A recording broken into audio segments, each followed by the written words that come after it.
할렐루야. 주일이 다시 돌아왔습니다. 음, 세상을 살다 보면 이 세상 돌아가는 원리가 성경 말씀을 벗어나지 못한다는 것을 많이 느낄 때가 많아요. 특히 중동의 정세를 보면은 하나님께서 이스라엘을 놓고 왜 이스마엘이라든가 모압과 암몬, 에돔, 그 밑에 애굽을 이렇게 놓으셔가지고 왼쪽엔 지중해 바다고 오른쪽은 그러니까 아브라함의 관계된 형제들이 이복 형제들이거든요. 롯과 관련된 사람들. 결국엔 이스마엘의 혼혈이 지금의 아랍이 된 거거든요. 왜냐하면 모압과 암몬과 에돔은 나중에 이스라엘의 흡수가 돼요. 거기서 하나님을 믿는 사람들을 건져내는 상황을 만들어 주세요.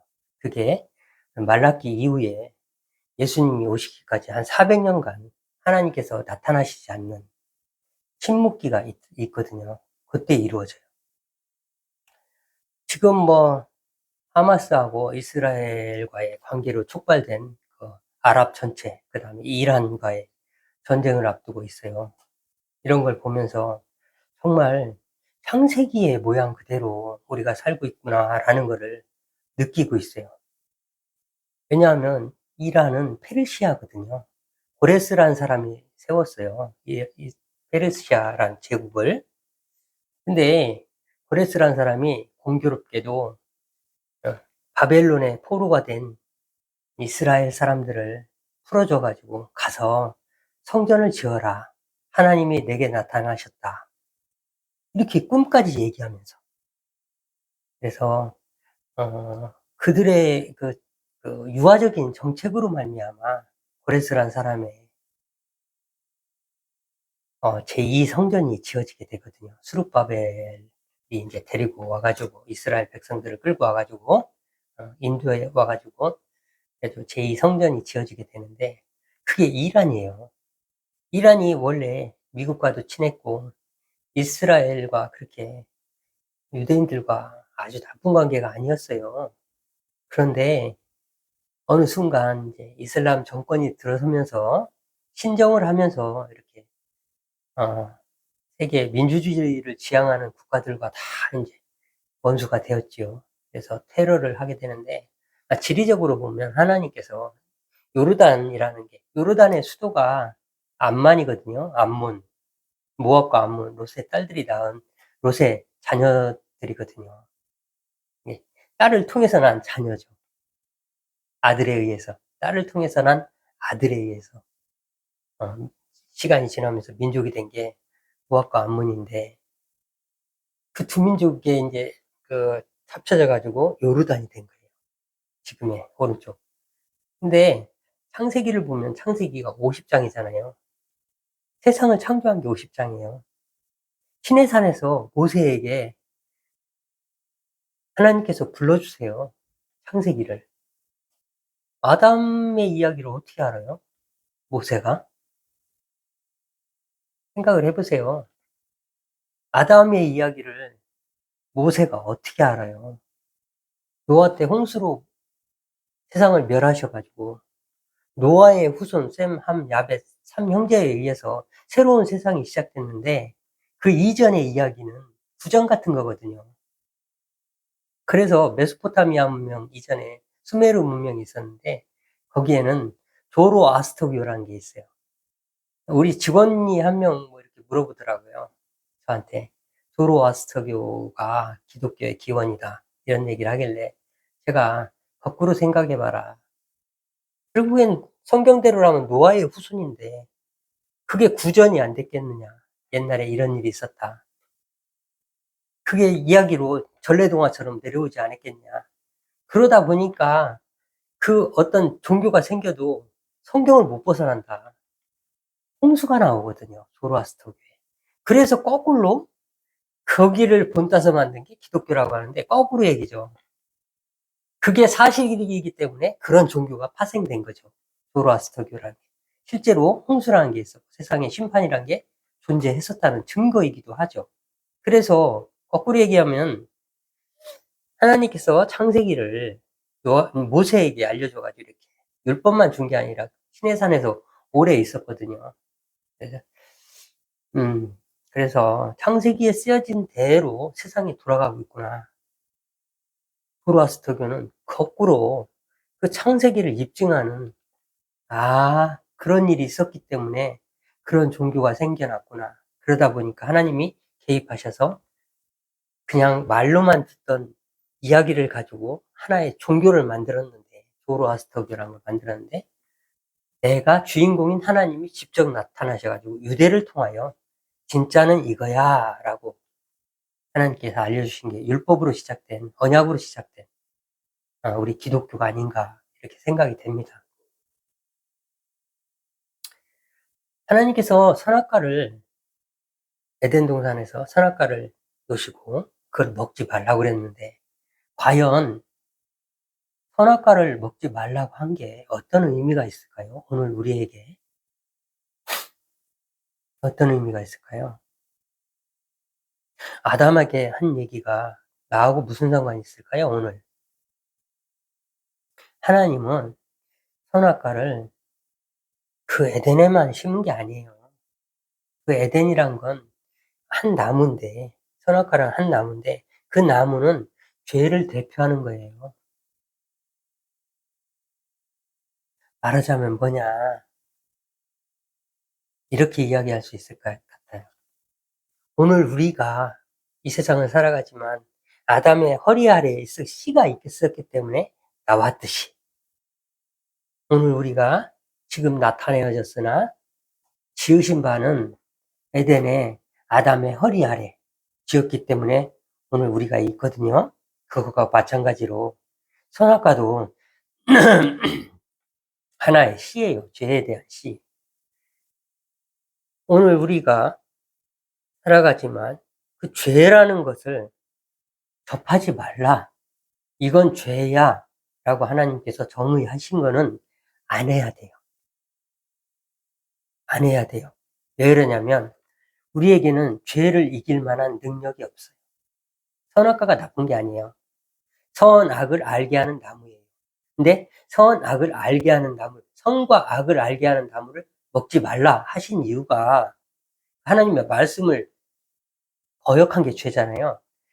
근데 그 죄를 짓지 말라고 하신 이유가 선악을 알게 하는 나무거든요. 우리는 이 악을 알면요, 그 악을 거부할 힘이 없어요. 죄를 거부할 힘이 없어요. 자, 보세요. 술이 그렇고요. 한번 시작하면은 멈출 수가 없는 거고요. 담배가 그렇고요. 안 끊어지고요. 마약이 그렇고요. 멈출 수가 없어요. 음란이 그렇고요. 멈출 수가 없어요. 안 할 수가 없어요. 세상의 모든 죄는, 도둑질도 마찬가지예요. 도벽이 있는 사람은 멈출 수가 없어요. 살인 강도를 한 사람은요, 출소하고 교도소 갔다 출소하고 나와도 여차하면 욱 하고 그렇게 나와요. 멈출 수가 없어요. 그러니 하나님께서는 인간을 그렇게 만드셨어요. 하나님 말씀에 순종하면은 뭐든지 다 되게, 뭐든지 다 가능하게. 근데 하나님 말씀에 순종하지 않으면, 죄를 접하면 사단에게 노예로 살아갈 수밖에 없는 존재로 만들었어요. 그래서 우리는 말씀에 순종하는 방법밖에는, 그 말씀에 순종하는 거는 죄를 접하지 않는 거예요. 접하는 순간 끝나는 거예요. 이런 게 있었네. 우리 미디어가 많은 방송을 하잖아요. 미디어가 번성하면 번성할수록 죄가 늘어나는 이유가 보고 배우는 거예요. 전에는 몰랐을 때는 그걸 몰랐기 때문에 할 수가 없어요. 근데 아는 순간 사람은 안 할 수가 없어요. 알았기 때문에. 그 호기심 때문에. 눈을 가린 게 같지만 이렇게 보고 있는 거예요. 그것과 마찬가지예요. 거부할 힘이 없어요, 죄에 대하여. 오늘 베드로를 시작해서 하나님께서 세상에 교회를 세우시는 장면을 제가 말씀을 잠깐 드리겠습니다.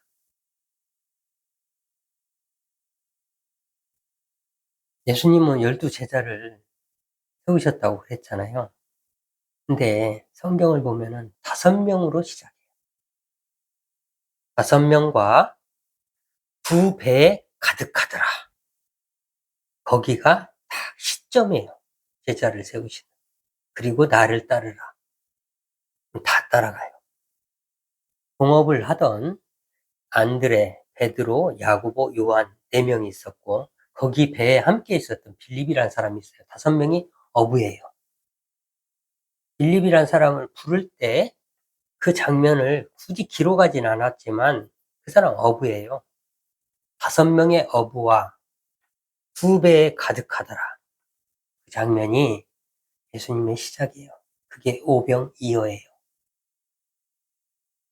그 5 제자로 시작해서 70인의 제자를 배낭을 메고 2명씩 짝지어서 전도를 보내시기까지 계속 많은 제자를 양성하시는데 하나님께서는 그 베드로란 사람, 야고보란 사람, 요한이란 사람을 특별하게 쓰십니다. 베드로란 사람은 나중에 반석으로 세우시고요. 그 반석이란 말은 든든한 기초를 이야기하는 거예요. 돌 위에 세운 집은 무너지지 않는다고 하잖아요. 든든한 든든한 기초. 그 기초는 믿음을 이야기합니다. 고백을 이야기합니다. 주는 그리스도시요 살아계신 하나님의 아들이시니다 라는 고백을 이야기해요. 사실 성경의 기록으로 보면은 베드로보다 나다나엘이 먼저 하나님을 고백해요. 당신은 하나님의 아들이요 그리스도니이다 라는 고백을 해요. 어딜까요? 한번 제가 찾은 게 있어요. 요한복음 1장에 나오네요. 당신은 하나님의 아들이시요 당신은 이스라엘의 임금이로소이다 라고 고백했네요. 하나님의 아들이라고 나다나엘이 고백해요. 근데 베드로의 고백과 나다나엘의 고백은 좀 달라요. 베드로의 고백 후에 교회를 세우시는데 예수님께서 왜 그러냐. 나다나엘은 그가 기도하고 빌립한테 전도를 받아서 내가 이런 사람을 만났는데 우리 성경, 구약, 유대인의 성경이죠. 말씀에 기록한 그이가 왔다. 이렇게 이야기해요. 그러니까 나다나엘이 나사렛에서 무슨 선한 것이 나올 수 있냐. 그렇게 이야기하면서 왜냐하면 거룩한 사람일수록 예루살렘에 모여 살았고 예루살렘은 척박한 땅이었고 갈릴리는 호수가 있었어요. 호수가 바다라고 할 만큼 어마어마하게 큰 호수였어요. 그 호수가 있다는 얘기는 물이 촉촉한 물이었다는 얘기고 호수 옆에는 수분이 있기 때문에 풀이 자라고 목초지가 있고 뿐만 아니라 농사가 그곳에서 물이 없이는 농사가 이루어질 수 없어요. 근데 예루살렘은 지금도 한번 보세요. 예루살렘은 그냥 돌산이에요. 초롱성이에요. 예루살렘 성 예루살렘 성 밑에는 기드론 골짜기 그냥 높은 800m의 높은 꼭대기에 예루살렘이 서 있는데 그 옆에는 절벽이에요. 하나는 800m 그라운드 레벨이라고 그래요. 지상고라고 그래요. 평균 지상보다 800m 높은 곳에 예루살렘이 있고 그 그라운드 레벨에서 지상고에서 더 낮은 곳에 골짜기 있잖아요. 그거보다 꺼진 데를 골짜기라고 하잖아요. 평지보다 높은 데는 산지고. 그러니 어떻게 예루살렘을 정복하겠어요? 여부수 족속이 예루살렘을 정복하라고 다윗에게 한 이야기가 있잖아요. 절름발이라도 소경이라도 안 된다 여기는. 그렇잖아요. 그 정도로 척박하고 돌산이에요. 근데 고대 사회에서는 초롱성이에요. 그 누구도 정복하지 못할. 하나님께서는 그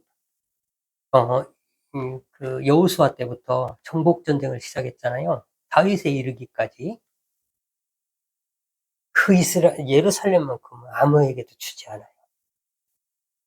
헤브론까지는 갈렙에게 줘요. 근데 예루살렘은 아무나 정복하는 성이 아니에요. 하나님이 아무나 허락하지 않아요. 다윗 임금에게 허락해요. 그리스도의 그림자 같은 사람에게 허락해요. 밧세바의 일 외에는 하나님이 그를 보시기에 나의 마음에 합한 자, 지난주에 얘기했죠? 합했다는 건 내 마음하고 그의 마음이 딱 일치가 똑같았다라는 뜻이거든요. 베드로 이야기로 다시 돌아갈게요. 그런 베드로에게 하나님께서 인도하시는데 어떻게 인도하시냐? 아브라함에게 인도하신 것과 같이 아브라함이 처음에는 내게 보여줄 땅으로 가라. 이렇게 하란에서 약속을 했어요. 그런데 그 말씀을 믿고 왔던 아브라함이 기근이 드니까 애굽으로 가요. 먹을 것을 찾아서. 그래서 갔다가 부인을 빼앗길 뻔하다가 하갈이라는 종을 얻어가지고 올라와요. 그때 하나님께서 약속이 조금 더 달라져요. 믿음을 키워가세요. 그래서 네 후손에게 라는 약속을 하세요.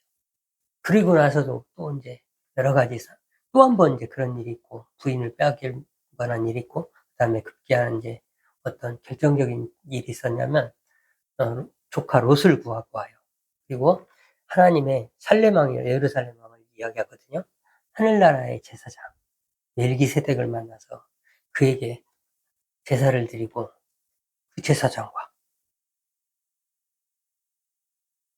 그 제사장과 제사를 드리고 11조를 바쳐요. 그러면서 그 이후에 하나님이 내 몸에서 날 자라야 이렇게 진행이 되거든요. 점점 그에게 여러 가지 상황과 환경을 통해서 내가 살아있는 하나님이라는 것을 알려주고 나서야 그 믿음에 걸맞는 약속을 점점 하세요. 그렇게 해서 25년 만에 아들을 얻게 되는 거거든요.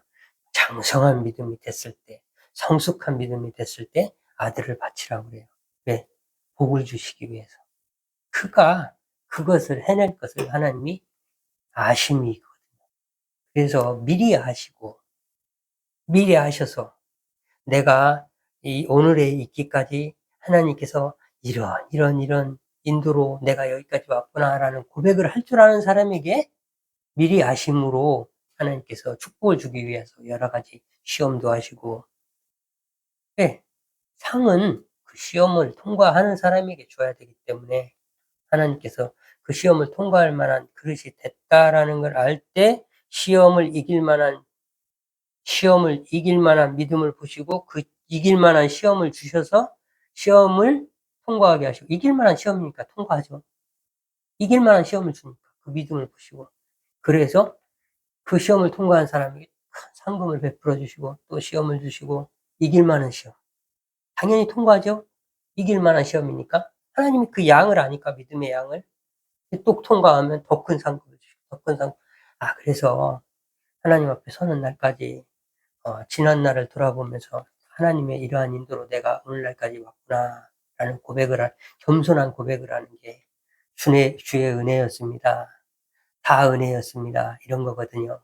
그 하나님의 관점에서 보면 미리 아셨기 때문에 할 만한 사람에게 그렇게 하신 거거든요. 그것을 예정이라고 해요. 하나님의 예정. 우리의 시제는 내 눈앞에 펼쳐진 현재와 과거밖에 모르지만 하나님께서 미래까지 다 아시기 때문에 그럴 만한 사람에게 그렇게 하신다라는 의미로 예정이라고 해요. 하나님의 관점에서 미리 아십니다. 이렇게 이해하면 됩니다. 이미 다 정해진 거를 내가 열심히 살면 뭐해? 라는 그 마음을 아신다. 너는 거기까지야. 우리는 하나님은 아시지만 우리는 모르니 더 열심히 살아야지. 하나님 앞에서 내가 어떠한 부름을 받을지 모르니 준비하고 있어야지. 나의 믿음을 키워서 준비하고 있어야지. 그것을 하신다는 얘기예요. 그 사람을 쓰신다는 얘기예요. 그것을 부르신다는 얘기예요. 그 마음을, 그 믿음, 베드로의 그 믿음을 믿음 위에, 그 고백 위에 교회를 세우시는. 그러면 물리적으로는 아니냐? 아니요. 하나님 말씀이 신비로워요. 자, 천주교의 일대 교황이 베드로예요.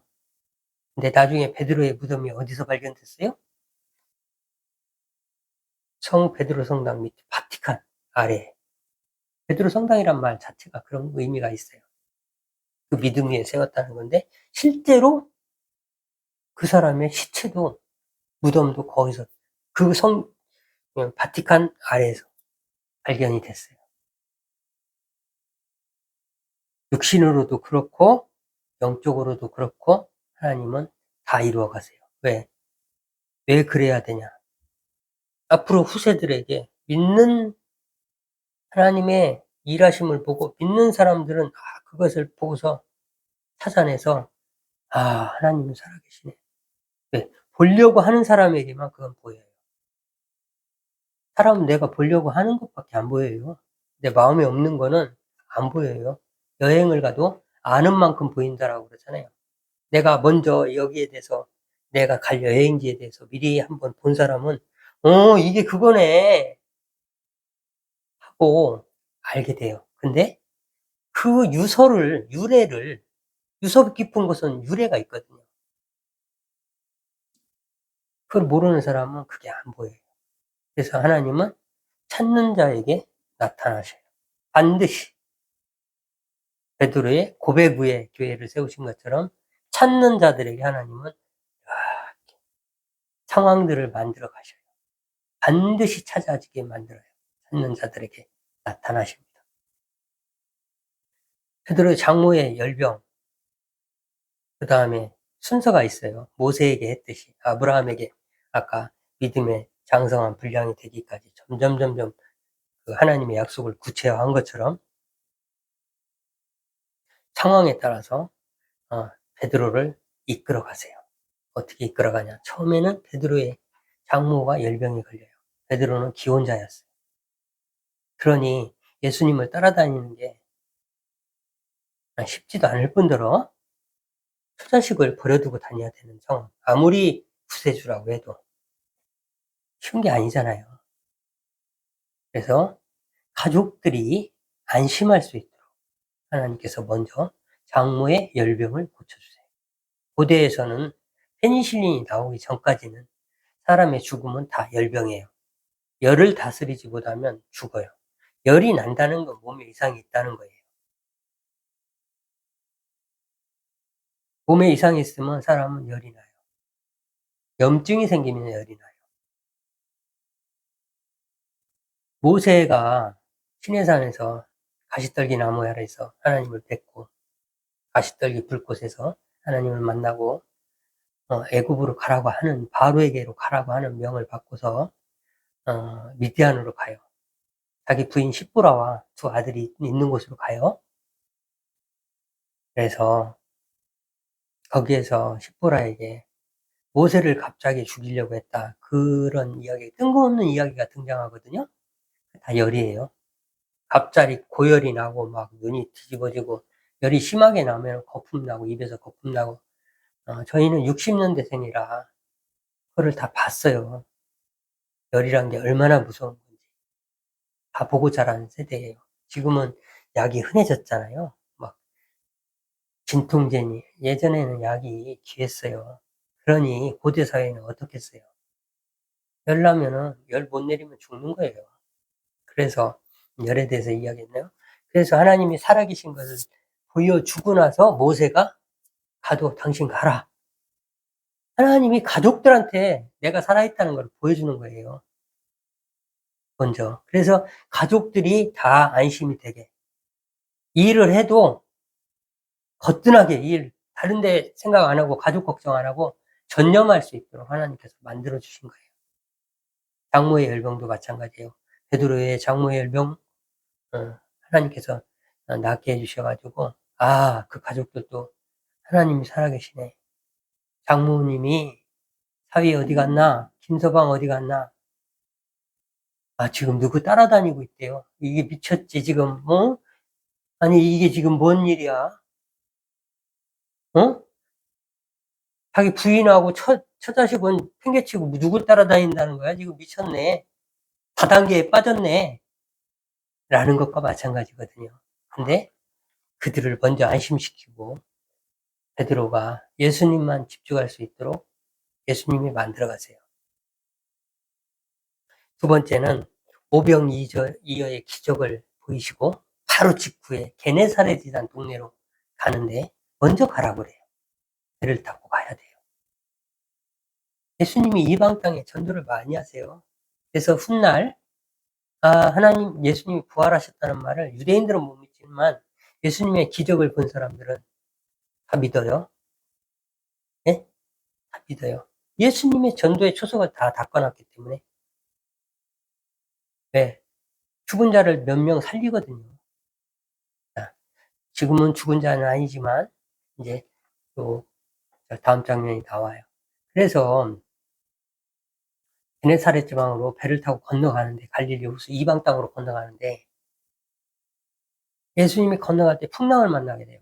이게 바다의 풍랑이라는 게 여러분들은 모르겠지만 육지 날씨하고 바다 날씨는 달라요. 지금 뭐 잔잔한 맑다고 그래서 우리 육지는 하늘을 보고 맑다고 하잖아요. 바다는 바람이에요, 바람. 파도는 바람이 만들어요. 근데 내 눈앞에서 만드는 게 아니에요. 먼 바다에서 만들어요. 먼 바다에서 바람이 살짝 불잖아요. 그러면 주름이 살짝 물 표면에 주름이 살짝 생겨요. 그러면 잔잔한 주름이 점점 커지면서 넓어지는 거예요. 그래가지고 파고라고 그래요. 파도의 높이라고 그래요. 그게 처음에는 바람에 살짝 하나 생겼다가 점점 커져가지고 이렇게 커지는 거거든요. 내 앞에 왔을 때는 큰 파도가 되는 거예요. 먼 바다에 살짝 분 바람이 하나님의 손이 살짝 터치한 게 그거를 파도라고 해요. 파고라고 해요. 파도의 높이를. 그렇게 해서 파도가 생기는데 아무리 뱃사람이라도 고대 사회에 지금으로부터 2000년 전 이야기인데 배도 배 같지도 않은 배일 테고 역청 발라서 나무에다가 만든 배일 테고요. 거기다 돛단배, 돛에 의지해서 엔진이 아니잖아요. 지금 같은 그렇게 갔을 텐데 가다 보니 풍랑이 갑자기 바다는 변덕스러워요. 육지의 날씨하고 달라요. 그 바람 하나에 갑자기 야, 이상하다. 바람 부는 것 같다. 느낌 있잖아요. 순간 얼마 안 돼서 큰 파도 만나요. 그리고 바람의 방향이 중요해요. 맞바람이냐, 옆에서 부는, 배 옆으로 부는 바람이냐, 배 내가 진행하는 앞쪽에서 부는 바람이냐에 따라서 배가 뒤집어, 파도가 얕아도 위험할 수 있고, 파도가 높아도 괜찮을 수 있어요. 배 진행 방향하고 바람이 부는 방향에 따라서. 그러니 고대사회에 그런 풍랑을 만났다 생각해 보세요. 그 풍랑이 중요한 건 아니에요. 예수님이 오세요. 물 위를 걸어오세요.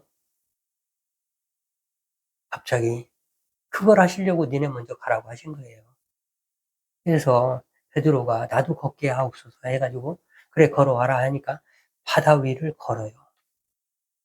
베드로가 몇 발짝 못 가지만 그 바다에 발을 내디딘 사람이에요. 믿음을 가지고. 그러다가 갑자기 두려움이 엄습해 오면서 가라앉죠. 그래서 예수님이 건져내면서 믿음이 왜 그러냐. 믿으려면 끝까지 믿어야지 라는 의미거든요. 믿음이라는 거는 99%는 소용없어. 99% 믿는 건 혹시나 하는 1%를 남겨놓으면 그건 믿음이 아니야. 끝까지 믿어야지. 그리고 변개치 말아야지 라는 의미로 그런 장면을 연출하셨거든요. 그러면은 베드로는 바다 위를 걸은 사람이에요. 그 바다 위를 걸은 그 경험이 고백을 하는 거예요. 저는 그리스도시요 살아계신 하나님의 아들이십니다. 메시아라는 고백을 하는 거예요. 나다나엘은 무화과나무 아래에서 자기의 기도하는 모습을 이분이 어떻게 알았지? 라는 순간 당신은 하나님의 아들입니다. 이스라엘의 임금입니다. 하는 가벼움이라면 순간 벅찬 저기에 깜짝 놀란 마음으로 한 거라면 베드로는 바다를 걸어본 사람이에요. 사람은 그 고백은 다른 고백이에요. 하나님은 고백의 결과, 느낌과 깊이와 폭과 높이와 모든 것을 측량을 하세요. 내가 여러분들을 사랑하는지, 여러분들이 나를 사랑하는 마음이 큰지 그걸 측량하셔요. 기쁨도 크고 작고 어떤 기쁨인지, 감사도 복권 맞아서 감사하는 거하고, 부동산 아파트 올라서 감사하는 거하고, 과부가 주우랬던 하나님의 것이니다. 고백하는 그 고백을, 그 깊이와 감사의 질을 측량하십니다. 사람이 측량하는 거하고 심판은 그래서 무서운 거예요. 우리는 사람인지라 교활하게 아니면서도 그런 척도 하고 살기도 하고 할 수 없이 그냥 하는 척도 하고 살기도 하고 척 이게 겉으로는 드러나지 않잖아요. 어떻게 알아요? 그렇게 열심히 살았는데, 그렇게 열심히 하고 그렇게 열심히 예배드렸는데 내가 너를 도무지 모른다. 그 말이 무슨 말이겠어요. 그래서 그 베드로의 고백은 결이 다른 고백이요, 깊이가 다른 고백이고, 마음에 품은 마음이 다른 고백이었어요. 그 고백은 믿음이었어요. 그걸 믿음이라고 해요. 하나님은 믿음으로 보신 거예요. 그래서 그 고백 위에 교회를 세우신다고 했는데 진짜로 그 교회 위에 베드로가 저기거든요. 어 네로 왕 때 순교하거든요. 거꾸로 십자가에 거꾸로 매달려서 죽거든요. 그 자리에 교회가 세워진 게 바티칸, 로마에. 로마 한가운데에 희한한 나라가 하나 있어요. 바티칸이라는 나라. 그 나라를 세웠어요. 이 캐톨릭의 이제 본산이죠. 캐톨릭이 나쁜 거 아니에요. 사람이 변질시킨 거지. 사람이 시간이 지나면서 부패한 거지, 캐톨릭이란 간판이 나쁜 거, 그런 생각을 하지 마세요. 그럼 베드로, 기독교, 지금 개신교, 프로테스탄트, 개신교가 그렇게 거룩하면 그 간판 가지고 하늘나라 간다는 거예요? 너는 캐톨릭이니까 지옥, 너는 개신교니까 천국. 그런 하나님 같아요? 그게 하나님의 공의 같아요? 그럴 것 같지 않은데요. 우리가 하나님 앞에 어디에 있든지 하나님 앞에 반듯하게 서 있으려고 노력을 하는 그 품은 마음을 하나님이 보시고 하루하루 인도하시는 거지. 만나가 일용할 양식이에요. 딱 하루치예요. 하나님 이틀을 안 봐요. 내 삶의 모양을. 하루하루를 유심히 보시는 거예요. 그 하루하루가 합해져서 인생이 되는 거예요. 사람은 3일 뒤에 일을 내가 몰라요. 그러니까 3일 뒤에 내가 하지도 못할 어리석은 약속을 하니까 작심 3일이란 말이 있잖아요. 3일밖에 못 간다고. 왜 그런 말이 생겨났어요? 3일 뒤에 자기가 지킬지도 모르고 지금은 아주 어? 마치 모든 것을 다 해낼 것처럼 작심을 한단 말이죠. 그게 사람의 어리석음이에요. 그래서 하나님은 하루하루를 보신다. 하루하루를. 우리는 하루하루 열심히 살면 돼요. 하나님의 만나, 하루를 딱 힘을 낼 양식을 주시거든요. 그 말씀이에요. 그래서 장모의 열병과 오병이어를 통해서 기적을 보이시고 풍랑을 통해서 베드로를 물 위로 걷게 하시고, 이제 네 번째는 드디어 이제 변화산에서 고백을 해요. 주는 그리스도시요 살아계신 하나님이 너희는 나를 누구라 하느냐. 오늘 본문 말씀이죠. 그렇게 해서 그 고백, 성숙한 믿음이 내재되어 있는 마음속에 그 상태에서의 주는 그리스도시요 살아계신 하나님의 아들이십니다 라는 고백을 듣고 그 다음에 변화산에서 내가 하나님이란 걸 직접 보여주세요. 변화산에서 옷이 휘어지고 변형이 돼요. 모습이 변형이 돼요. 그리고 모세하고 엘리야하고 얘기를 막 하세요. 그러니까 베드로가 여기서 있는 게 좋사오니 내가 초막 셋을 짓고 뭐 자기가 하는 소리가 뭔 소리인지도 모르더라. 정신이 나간 거예요. 막 너무 막 놀라운 장면을 봐가지고 자기가 뭔 말 하는지도 넋이 나간 거예요. 그런 장면들이 나오거든요. 그러니까 그 다음에 이제 예수님이 이제 다른 얘기를 하시죠. 살아라 하고 사라져요.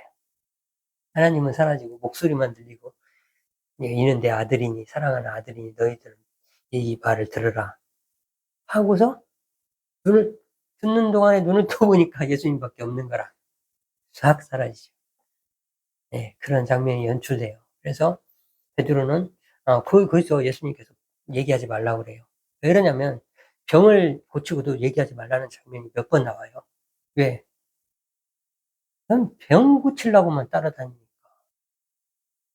하늘나라를 증거하기 위해서 왔는데 이 사람의 욕심 채우느냐고 막 진짜 말씀을 듣고 싶어하는 사람 뒤로 밀리고 막 병자들만 막 앞으로 몰려들고 막 고쳐주세요, 고쳐주세요, 고쳐주세요, 난리 안 나겠어요?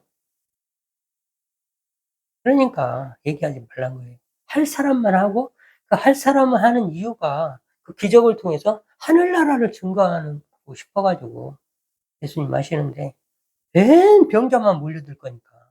정작 말씀을 궁금해하는 사람들은 니고데모라든가 뭐 여러 가지가 있잖아요. 그런 사람들은 몰래 와요. 청년도 왔고 말씀이 궁금해서 오는 사람들이 있어요. 그 사람들이 실족해서 돌아가더라도요. 우리보단 나아요. 가면은 부자 청년에게 하신 말씀이 그 사람이 말씀이 궁금해서 찾아왔잖아요. 가서 전 재산을 반을 가난한 자들에게 나눠주라고 하니까 실망해서 나가잖아요. 그 사람들이 과연 끝까지 그렇게 살았는지 모르는 거예요. 한번 그렇게 예수님을 만난 사람들은 결국엔 시간이 지나면 돌아오지 않았을까? 저는 그런 생각을 해요. 말씀이 궁금해한 사람들은 결국엔 하나님을 만나지 않을까? 본디오 빌라도도 마찬가지고. 하나님께서 왜 그의 부인에게 예수님 사형 집행하는 날, 사형 언도를 하는 날, 왜 나타나셔가지고 그 재판에 관여하지 말라, 이런 과정을 만드셨을까요? 그러면은 그 사람은 보는 눈이 달라져요. 예수님 바라보는 눈이. 그래서 어떻게든 이만하면 되겠지 하고 매질을 많이 하거든요. 살려주려고. 근데 예수님의 표정이라든가 그의 분위기를 다 보지 않았겠어요? 그래서 나중에는 이제 인터넷에 떠도는 그런 것도 있더라고요. 본디오 빌라도가 편지를 본국에 보내는데 이런 일이 있었는데 이런 사람을 내가 만났는데 그거 보면 굉장히 은혜스럽게 그 사람이 관점이요 굉장히 신비롭게 예수님을 보며 재판하면서 보고 있었다는 걸 알 수 있어요. 자기 부인의 꿈이 그의 마음을 보는 관점을 바꿔놓거든요. 보통 때 같으면 쳐다보지 않았을 심한 눈빛으로 예수님을 바라봤을 거예요. 그 사람은 하나님의 사람이 됐을 거라고 거의 확신합니다. 우리는 본디오 빌라도에게 고난을 받사라고 신앙 고백할 때 이렇게 하지만 그건 상징성이에요. 그 사람이 사형을 언도했다는 거지. 그 사람이 예수님을 죽이거나 지옥에 갔다는 얘기는 아니에요. 왜냐하면 명백한 것은 유대인들이 죽이거든요. 제사장이 죽이거든요. 제사장이 직접 이야기를 하거든요. 한 사람이 죽어서 많은 사람을 구원하는 게 맞지 않겠냐. 그러면서 그거를 뭔 이야기를 한 줄을 자기가 자신도 알지 못하더라. 이렇게 얘기해 놨거든요, 성경에. 제사장이 제사를 드려야죠. 로마 사람이 예수님을 죽이면 안 돼요. 하나님은 스스로 제물이 되기로 작정하셨잖아요. 그러면은 제사장은 누가 세웠어요? 하나님이 세우셨죠. 그 제사장은 누구예요? 이스라엘이죠. 이스라엘 중에서도 누구예요? 아론의 후손들이죠. 제사장. 그래서 그 입에서 그러한 고백이 나오는 거예요. 자기는 이 사람을 죽이기 위해서 예수님을 죽이기 위해서 한 말이지만 실상은 그 말이 맞는 거예요. 제사를 드리는 멘트였던 거예요. 그리고 유대인들이 십자가에 달아라. 십자가에 본디오 빌라도가 그렇게 살려주려고 하는데도 불구하고 사형을 언도할 수밖에 없었던 게 유대인들이 밀란이 일어날까 두려워라고 돼 있어요.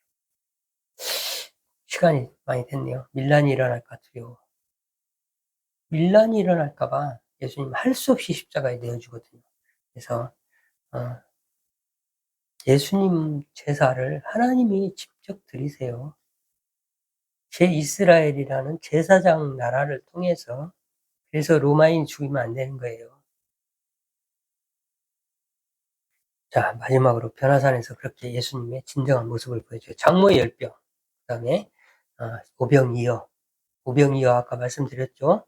예수님 제자의 시작이 5명의 어부와 2배, 배가, 그러니까 고기를 얼마나 많이 잡았냐면 2배에 가득하였더라. 이렇게 나오거든요. 누가복음에. 그게 시작이거든. 그리고 나를 따르라거든. 그럼 주여 저는 죄인이로소이다. 나를 떠나소서 이렇게 얘기해요. 베드로와 보통 믿음 아니었어요. 처음부터. 그 사람 메시아를 기다리던 사람이에요. 예수님을 만났을 때 고백이 주여 나는 죄인이로소이다. 나를 떠나소서. 나 같은 사람은 하나님의 구원의 대상이 될 수 없을 정도로 낮은 전 죄인입니다. 라고 이야기하거든요. 그래서 베드로를 이렇게 장모의 열병, 오병이어, 그 다음에 바다 위를 걷게 하시고 고백을 하게 하시고 그 믿음 위에 내가 교회를 세우리라 하시고 천국의 열쇠를 주시고 그리고 변화산에서 내가 하나님이란 걸 직접 보여주시고 이런 과정을 통해서 베드로를 성숙하게 하셨는데 그래도 결론을 말씀드리겠습니다. 사람은 죽음 앞에서 참으로 비굴해져요. 아무리 내가 믿음 있노라 해도 내가 하나님을 위해서 예수님은 우리를 위해서 십자가에 달려 돌아가셨다고 말은 청산유수로 하지만 우리가 예수님을 위해서 죽는 거는 쉽지 않은 일이에요. 근데 그게 가능한 상황이 있어요. 그게 성령이 임하시면 성령이 임했을 때 비로소 제자가 돼요. 예수님은 부르셔서 3년 동안 데리고 다니시고 십자가에 달려서 못 박히시고 부활하시고 승천하셨어요. 하나님 살아계신 걸 보여줬어요.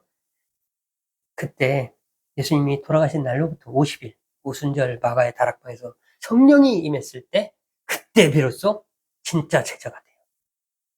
그러니까 성령을 받지 않은 사람들은 제자가 될 능력이 없어요. 이게 세상을 이길 만한 힘이 없어요. 성령을 받지 않으면. 그것을 성경은 이야기하고 있는 거예요. 그래서 우리도 성령 받아야 돼요. 성령을 힘입어서. 지금은 성령의 시대예요. 성령님께서 예수님의 십자가로 인도하시고 그 십자가의 길을 걷게 하시고 그 길 끝에서 예수님을 우리가 만나는 거예요. 그래서 우리는 성령 받기를 간구해야 돼요. 기도를 해야 돼요. 기도는 찬양과 달라요. 남들이 알아주지 않아요. 혼자 하나님과의 1:1 만남이에요. 기도하는 사람은 하나님을 진짜 믿는 사람이에요. 기도 안 하는 사람은 믿는 게 아니에요. 믿는다고 주장하는 사람. 그 베드로가 성령을 받고 나서 십자가에 거꾸로 내가 예수님처럼 어떻게 죽냐? 나는 십자가에 거꾸로 매달리겠다. 그렇게 해서 죽을 수 있는 힘이 생긴 거는 성령 받은 이후에요. 그때 비로소 진정한 제자가 돼요. 야고보가 요한 3명을 베드로와 야고보, 요한 3명을 변화산에서 데려가고 특별하게 끝까지 하나님께서 관리하시는데 예수님이 늘 함께 하셨던 이유가 있어요. 왜냐하면 베드로의 그 고백 위에 교회를 세우시고 야고보가 첫 순교자가 돼요. 첫 순교자가 돼요. 그 순교자의 피가 오늘까지 그 피가 다 순교자의 피를 보고서 하나님이 살아계신 걸 보고 예수님을 믿거든요. 로마 시대 때 그래가지고 약 300년, AD 300년 정도 돼가지고는 국교가 되거든요. 데오도시우스 황제 때. 콘스탄티누스 황제 때 공인이 되고 기독교를 이제 믿어도 된다. 이거는 믿는 사람은 그동안 죽였는데 이건 믿으면 안 되는 종교야. 그랬는데 공인을 해주고요. 그 다음에 데오도시우스 황제 때 국교가 돼요. 그래서 전 세계가 예수님의 십자가 아래 놓이게 되는 겁니다. 그게 하나님이 세상을 인도하는 방법이에요. 그래서 우리는 성령을 구하는 사람이 되어야겠어요. 다음 주에는 요나에 대해서 이야기하겠습니다. 요나의 표적, 예수님께서 표적을 구하나, 악한 세대가 표적을 구하나, 요나의 표적밖에는 내가 보여줄 게 없다라고 말씀하셨는데, 그 요나의 표적이란 게 도대체 뭔지 다음 주에 말씀 나누도록 하겠습니다. 기도하겠습니다.